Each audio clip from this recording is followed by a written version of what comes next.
आज फलटण शहरामध्ये एक आगळं वेगळं असं आंदोलन आपल्याला पाहायला मिळतंय। चक्क फलटण नगर परिषदेचे मुख्याधिकारी निखिल मोरे साहेब हे रजेवरती आहेत। मोठा अतिवृष्टीचा प्रसंग असताना सुद्धा त्यांनी नागरिकांच्या हिताचा विचार न केला असं फलटण नगरपालिकेचे नगरसेवक अनुपजी शहा यांनी सांगितलेलं आहे। आणि थेट आपण अनुपजी शहा यांच्याकडून याबाबतची माहिती आपण जाणून घेऊया। नमस्ते भैया। नमस्कार।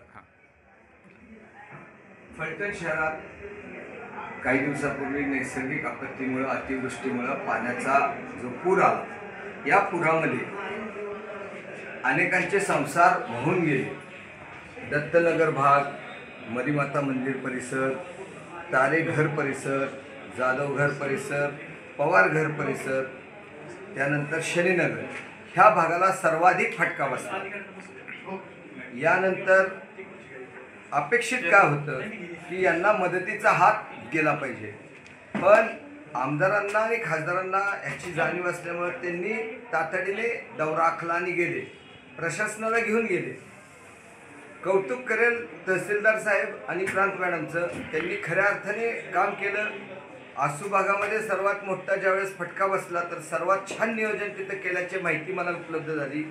मात्र शहरामध्ये जो नंदीबैल निखिल मोरे नावाचा येऊन बसलाय, हा मोरे म्हणजे मला इतिहासाची आठवण होती। इतिहास काळामध्ये स्वराज्यामध्ये छत्रपतींच्या पाठीत खंजीर खुपसणारा मोऱ्यांचं घर, त्याचा हा नातलग दिसतो।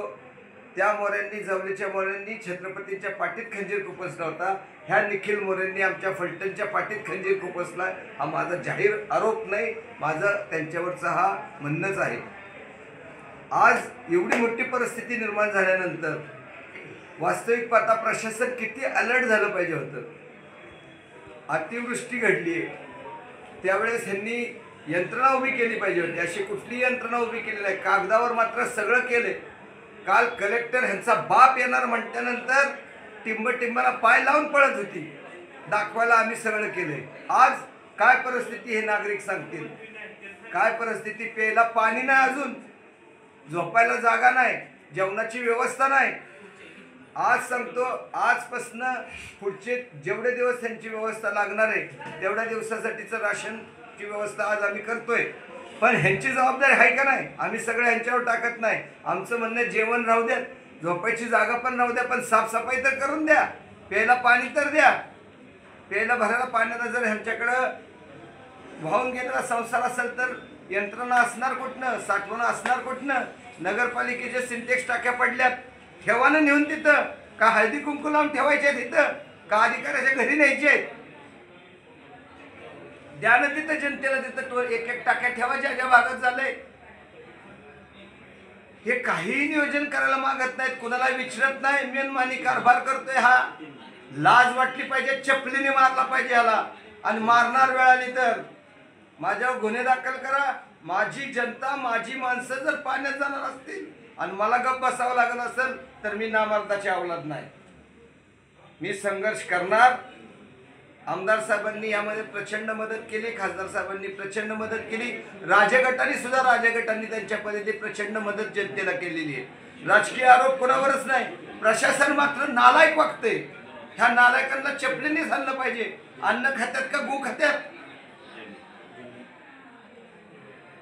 तो जमदाड्या नावाचा शिवी देऊ नये। आता आया बहिणीवरनं शिव्या त्या तोंडात, राग आहे मनात।